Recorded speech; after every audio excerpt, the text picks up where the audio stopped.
Hi there, in this video I'm going to talk about how my attitudes towards photography have changed over time.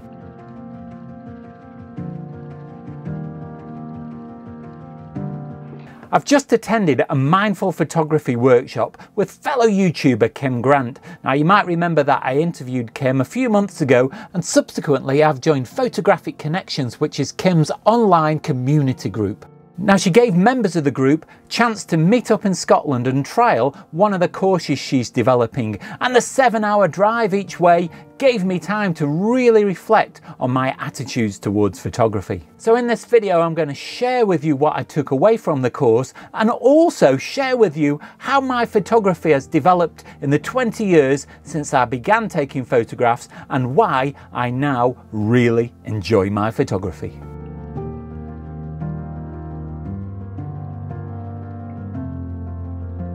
So in the first half of this video, I'll talk about the impact of the course and how you could use some of the mindful techniques in your own photography. And then in the second half of this video, I'll talk about the wider impact that the course has had on me and how it's made me reflect on my journey through photography over the last 20 years and how my attitude towards photography has become in line with a mindful attitude. Kim's course was designed to promote mindful photography and deepen our connection with nature. Now, for those of you who are not sure what mindfulness is, it's a very simple but powerful technique that can really provide many benefits. Now, the goal is really just to clear your mind of any unnecessary thoughts and just bring about a feeling of calmness. Now, there are many ways to bring about this state of mind, such as breathing techniques or meditation, but a lot of people find these techniques to be a little bit alienating, and some can even consider them a little bit new age. But what mindful photography does, though, is just allow you to immerse yourself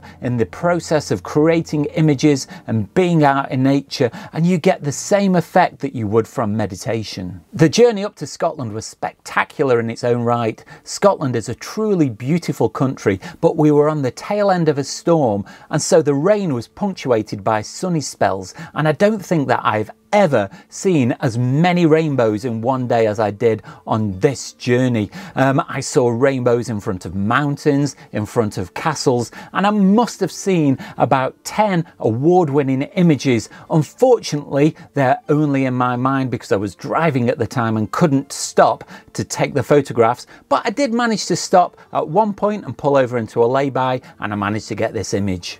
The Saturday morning was great because I got to meet many people that I'd talked to quite a lot of times over Zoom but had never met in person, including Kim herself. And we were set a series of tasks just to draw us closer to nature and allow us to immerse ourselves in the beautiful location where the course was taking place. Now, the first task was to just go out and take photographs of something that we were drawn to. The location had lots of opportunities, such as a stream, a pond, many trees and interesting barns, and I found myself drawn to the stream and the lichen on the trees. Now, you can see from this photograph here that it was raining quite a lot, and I had to have my hood up, but I found that this really helped to focus me because it cut out all the outside distractions and I could just focus on the job at hand. But then I noticed 3 rocks in the stream. Then I spent some time trying to photograph these, but I noticed there was a big build-up of leaves around them,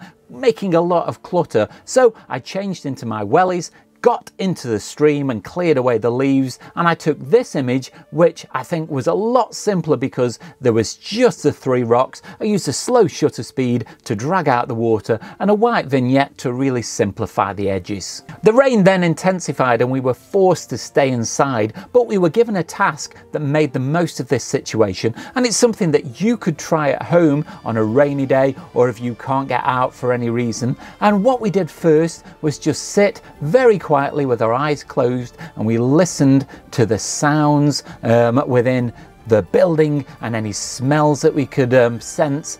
And then what we did is we opened our eyes slowly and looked down at the ground, and then whatever we saw first, we photographed. Now, this is something that you could try inside or outside, but it was a really good way of noticing simple things around us, and I noticed a knot on the floor, and what I did was I put my macro lens on the camera and got right down onto the floor with a very shallow depth of field, and I took a photograph of this knot in the floor. Now at first I thought it looked like a galaxy, but then when I started editing it in the computer, I noticed it looked more like Jupiter, and when I put a black circular border around the image, it really stood out as being very Jupiter-like. Now, not everybody will see this, but for me, I find it very appealing. Now, the weather during the second day was much better. It was sunny, and so we got a completely different outlook, and we were set more challenges, such as taking photographs of man-made versus nature, looking up, looking down, and just trying different things to create images. And it was really great immersing ourselves in each of these tasks. Each one of them, I could have spent an entire day just thinking of more creative ways to take photographs. I spent a long while just photographing the grass at the bottom of the fence, just to try and get the bokeh in the background, because using a shallow depth of field, I got massive blobs of bokeh in the background and really good detail on the grasses in the foreground, which were backlit, and it was just a really immersive exercise. Overall, over the weekend, I really felt revitalized about my photography, excited about trying new things, and just reassured that it doesn't matter what type of photographs you take, as long as you're enjoying the process, and that is the main thing that you need to take away. Really, it doesn't matter what kind of images you take.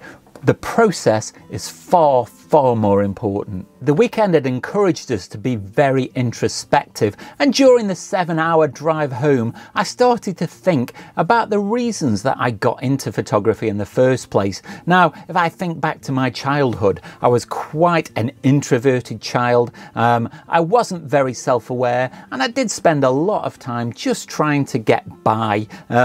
And I hadn't really got any clear goals in life. I was quite shy and didn't really put myself forward. It wasn't until my mid-teenage years, when I joined an amateur dramatics group, that I started to develop a little bit more self-confidence. Taking part in amateur dramatics allowed me to put on a mask and just stop blending into the background. At this point, I also found that painting scenery gave me an outlet for my artistic abilities. Now, starting university was a real turning point for me. It allowed me to reinvent myself, and I realised that I didn't want to coast through life anymore. I wanted to set myself challenges and goals, and I also found a little bit of a rebellious streak as well. Now, over the 4 years that I was at university, I did calm down, but over the time I did find that I got to know myself really well. I accepted my strengths, but also my weaknesses. After graduating university, I started my career as a primary school teacher,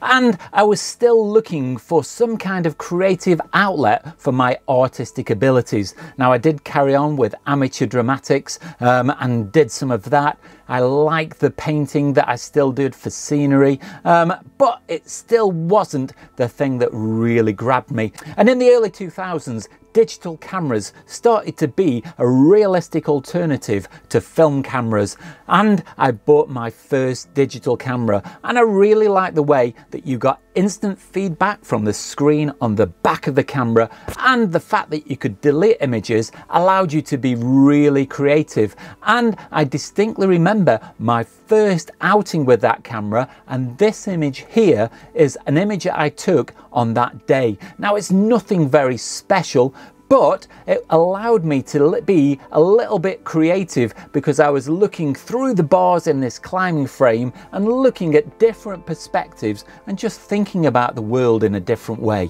And at about the same time, I discovered Photoshop on the cover disc of a magazine, and so through magazines and books, I started to teach myself photography and how to use Photoshop, and it really started to encourage me to do more and more and expand my creativity.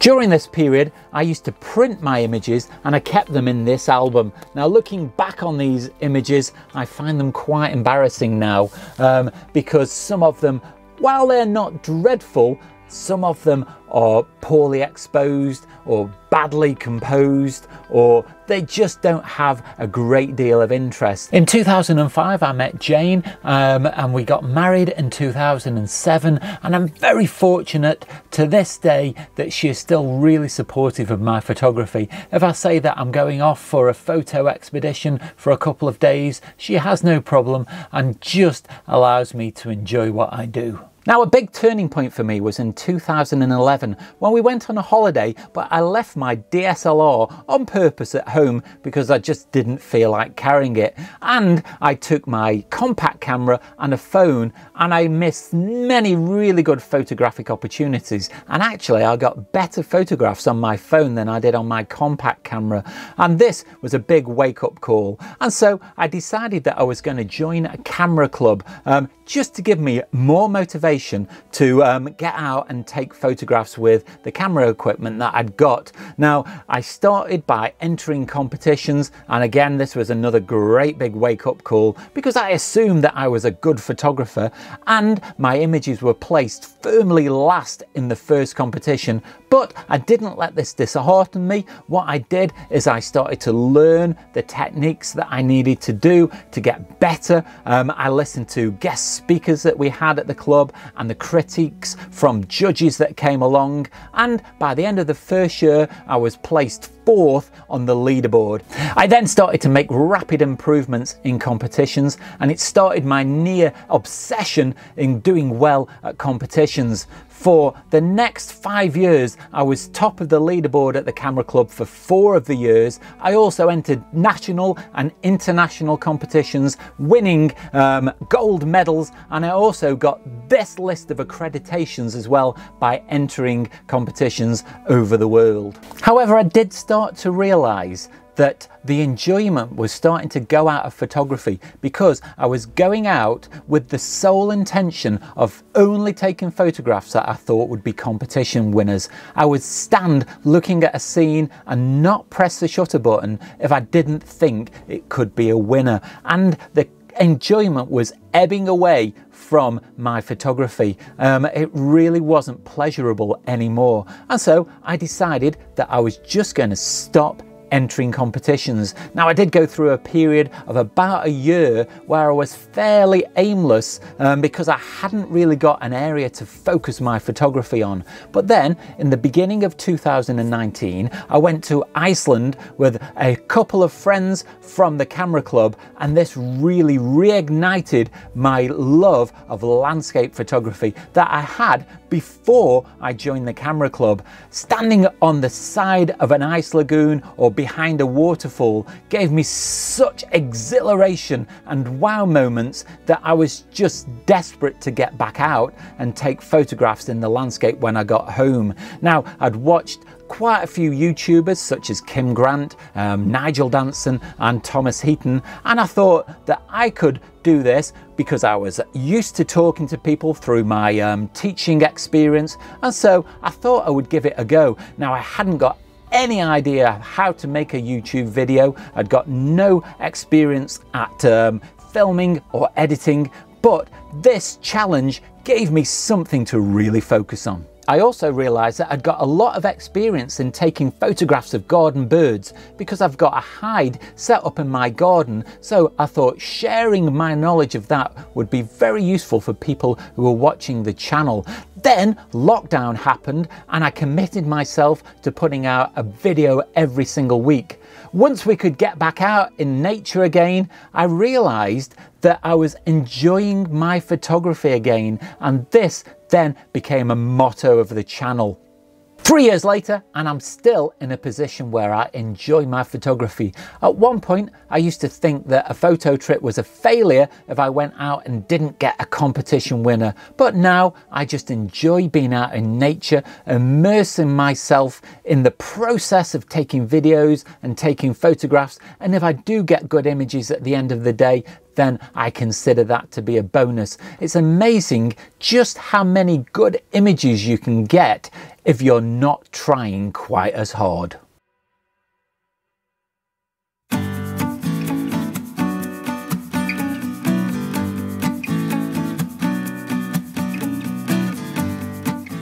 Now moving forward, I'll be thinking even more deeply about bringing mindfulness into my photography and how the final image is not important and the process that you use to get there is what really matters. Taking pictures of knots on the floor or 3 rocks in a river has really highlighted to me how important it is to get out into nature and just discover what opportunities are available.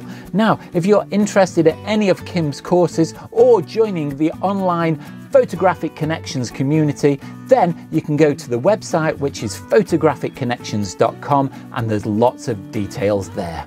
If you have enjoyed this video, do let me know down below in the comments, or nip over to my Instagram or Facebook account, that's at Oakden Photography. Leave me a comment there, and you can also see lots of my photographs. Now, if you like what I do on the channel or want to help support me to make future content like this, then you can also leave via the gift shop, that's at Teespring. There I've got a range of merchandise on offer, so head off over there because a purchase really does help me out and it's very much appreciated. And also, don't forget the super thanks button. But you don't have to spend any money at all to support the channel. You can do that simply by clicking like, subscribe and the bell notifications. It really helps me out and it makes sure that you don't miss out on any future content.